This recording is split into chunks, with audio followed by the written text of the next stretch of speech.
Amina. Bwana Yesu asifiwe. Tunamshukuru Mungu. Tunasema asante kwa ajili ya kipindi kizima cha miaka 4 ambacho tumeongozwa na wakili wetu Chaula. Kwa kweli amekuwa ni kiongozi mzuri, amekuwa ni kiongozi ameorganize mambo vizuri. Ametusaidia katika hii miaka 4 katika mipango mbalimbali.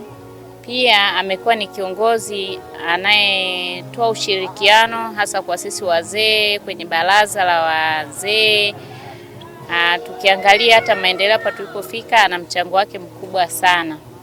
Na zaidi ya yote tunamtakia kila laheri katika maisha yake, na pia akichaguliwa tena, kwa sababu uongozi pia ni karama, uongozi pia ni kipaji. Kwa hiyo tunamtakia kila laheri, akichaguliwa aendelee kufanya kazi ya Bwana ili kuendeleza gurudumu katika kanisa letu la Moravian Kigamboni. Kwa kweli kwa moyo wa kujitolea, anajitolea sana kwa kazi ya Mungu. Anajitoa sana kwa ajili ya watu wa Kigamboni.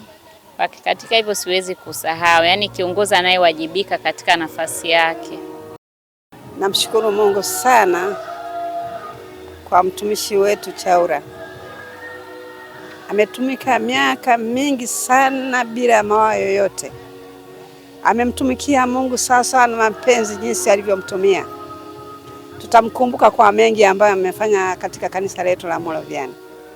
Amefundisha mengi sana. Kisimama hata madhabahuni unamsikiliza kweli, anafundisha ambayo kwa kweli hata muumini anayafuata. Ametufundisha kila kitu kwa kweli. Chaula ni mtu tutamkumbuka kwa mengi zaidi, utoaji, kuwa mbele katika kanisa, yani kwa kweli ametufundisha mengi. Mungu tunaomba amtumie, aendelee kumjua Mungu zaidi na zaidi, na aendelee kutumia kuwafundisha na kuwaelekeza watu sawasawa na jinsi Mungu anavyomtumia zaidi kwa utoaji na kuchangamsha kanisa.